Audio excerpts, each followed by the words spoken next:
Olá pessoal, sejam muito bem-vindos ao canal Descompli Cyber. Aqui nós falamos sobre segurança e tecnologia da informação de uma maneira bem descomplicada que todo mundo consiga entender. Solta a vinheta!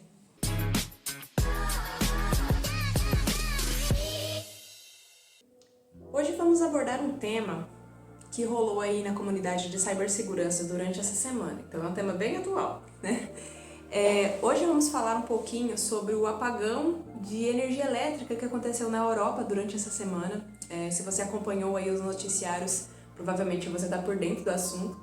Foi um blackout geral que ocorreu ali na Europa, vários países foram afetados, inclusive Portugal e Espanha, se eu não me engano, foram os mais afetados. E surgiram muitas teorias aí, né, do que aconteceu. Ainda não teve notícia do que realmente aconteceu para ocasionar esse blackout total aí, né, esse colapso aí da distribuição de energia. Então, durante aí o próprio dia, né, que aconteceu o blackout e durante os outros dias que sequenciaram aí, né, até hoje, tem muita gente associando com um ataque cibernético. Muito embora os governos aí dos países já tenham se pronunciado que não foi esse o caso. Isso se deve-se muito também à maneira que isso aconteceu, né? Como atingiu vários países ao mesmo tempo, isso tem características de um ataque cibernético de grande escala. Foi o que aconteceu, né, na ficção, na série Zero Day da Netflix. Eu falei bastante dessa série lá na minha rede do LinkedIn e do Instagram também. Eu comentei sobre essa série, que eu gostei bastante, é uma série muito bem elaborada, né? Aborda esse tema de ataque cibernético direcionado, né? Foi um ataque direcionado ao governo dos Estados Unidos. Prometo não vou dar spoiler, tá? Eu vou falar de uma maneira assim que a própria sinopse da série vai falar. Então, se você quer ver o que aconteceu de fato, você vai ter que assistir a série. Essa série está disponível na Netflix. É uma minissérie, na verdade, né? Então ela tem começo e fim. Tem um grande elenco nela, então tem atores assim muito conceituados, atuações impecáveis. E, novamente, ela aborda o tema de ataque cibernético, um ataque bem grande, generalizado, né? Um ataque ali que culminou num blackout geral em todos os sistemas, energia elétrica, enfim, tudo que era ali tecnológico dos Estados Unidos, né? Durante alguns minutos. E isso ocasionou um colapso geral, assim, em vários segmentos aí do país, né? Segurança, transportes, medicina, enfim, teve uma repercussão muito grande, né? E de acordo com essa série, muita gente associou também ao que aconteceu na Europa essa semana. Pode ter sido um ataque cibernético? Pode, não vou dizer que é impossível, porque não é porque é ficção que isso não vai acontecer na vida real. Porém, realmente, teria que ser um ataque muito bem elaborado, muito bem estruturado. Não é uma pessoa só, geralmente é uma equipe de hackers que faz isso. Então é uma coisa muito complexa. Mas, neste caso, o próprio governo... Eu não tô falando que eu sei, tá, gente? Tô falando que saiu na imprensa. Os canais oficiais de comunicação desses governos, desses países, já descartaram que foi um ataque cibernético. Mas ainda não falaram com precisão o que aconteceu, tá? E aí eu vou falar um pouquinho, agora eu vou trazer um pouquinho de reflexão. Hoje eu trouxe o fato, né, que foi o blackout. Trouxe a dica de série da Netflix, a Zero Day. E eu vou falar um pouquinho agora de uma reflexão que surgiu dessa situação toda que aconteceu. Eu fiquei me perguntando o quanto o ser humano, né, a sociedade em geral, é dependente de recursos, tanto energéticos, né, que foi esse caso, quanto tecnológicos, quanto, enfim, qualquer tipo de recurso, né?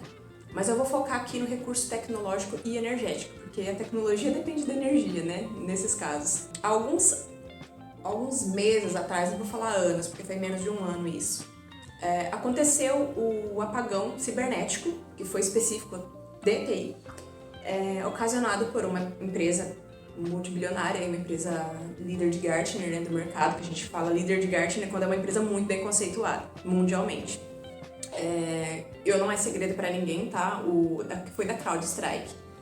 É uma empresa muito grande, muito boa, muito conceituada, que infelizmente teve esse problema, né?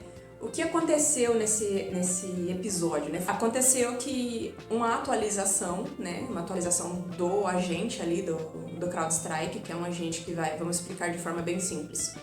O agente é um programinha que vai no equipamento, né? No computador, nesse caso, que ele faz toda a parte de segurança daquele equipamento. Então ele tem ali algumas regras, né, que ele vai analisando o que está acontecendo na máquina e se tem alguma coisa estranha acontecendo, ele vai interceptar, vai alertar para a equipe de segurança, vai bloquear aquela ação. Então ele funciona como se fosse um antivírus, né, só que um pouco mais robusto. Então durante essa atualização desse agente, desse programinha, aconteceu um erro ali, uma falha, que ocasionou das máquinas que estavam instaladas elas congelarem, ou seja, elas foram travadas. Então isso, como a atualização foi global, ou seja, ela foi geral e foi distribuída aí para todos os clientes aí de CrowdStrike, quem estava naquela regra de atualizar imediatamente foi afetado por essa falha. Então muitas empresas aí, aeroportos, empresas grandes pra caramba, então várias empresas aí foram afetadas, né?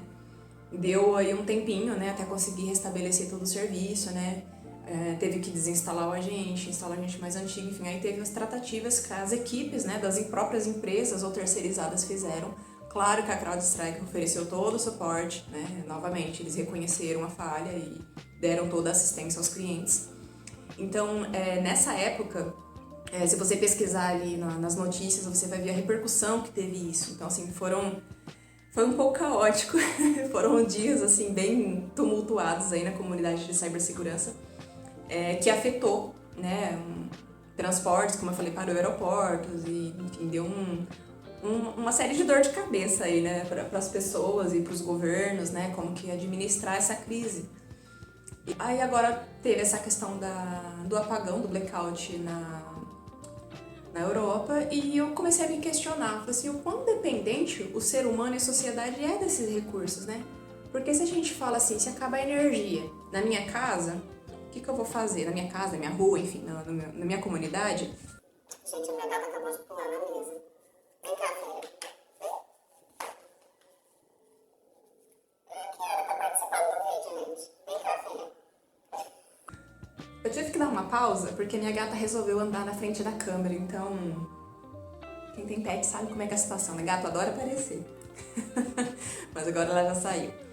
Voltando ao assunto, então essa reflexão de como que a gente é dependente desses recursos. Se a energia acaba na minha casa, na minha rua, na minha cidade, eu vou ligar para a operadora de energia, né, e avisar, falar, ó, estamos sem energia. E prontamente a operadora vai lá e vai tentar restabelecer o serviço, né? Vai avaliar onde que aconteceu o problema, vai corrigir e a energia volta. Só que vamos pensar que aconteceria no Brasil o mesmo que aconteceu na Europa. Ficaríamos sem energia durante horas, durante um dia inteiro. Como que a sociedade ia reagir a isso? Isso, assim, mas sem precedentes. Ligaria na companhia de energia ou nem conseguiria ligar, dependendo da situação, dependendo do nível de blackout. E a empresa fala assim, ó, não sabemos, não temos previsão. E aí? Como que você ia reagir? Eu particularmente ia falar assim, meu Deus, as minhas comidas na geladeira vai estragar. Primeira coisa que a gente pensa é em suprir a necessidade, né, que é alimento. Então, assim, a primeira coisa que eu ia pensar é, tipo, como que eu vou me alimentar nesses dias, né? Porque eu uso muita coisa elétrica na minha casa. Eu uso panela elétrica, eu uso air fryer, eu uso, enfim, muita coisa elétrica. Então, assim, claro, eu ia ter que recorrer a fogão a gás, que eu também uso bastante, mas ia ter que, né, ali, operar ele o tempo inteiro. Não ia ter essa facilidade, né, do equipamento elétrico, do eletrodoméstico. E o principal problema seria os alimentos estragarem no refrigerador, né, no congelador, enfim. Por isso que muita gente corre até os supermercados para estocar alimento. É um pensamento coletivo isso. E aconteceu isso na Europa também. Porque vira um caos, porque as pessoas não sabem quando vai voltar energia, não sabem o que vão fazer da vida. Se você mora em apartamento, principalmente também, e aconteceu isso na Europa também, pessoas ficando presas dentro do elevador, né, porque não tinha energia. Alguns prédios têm gerador, então assim, o gerador consegue suprir ali o elevador até o próximo andar, né, o andar mais próximo para ele abrir, para as pessoas conseguirem sair, mas a maioria não tem. E como é que seria? Por exemplo, você mora no 20º andar. Putz, acabou a energia. E aí?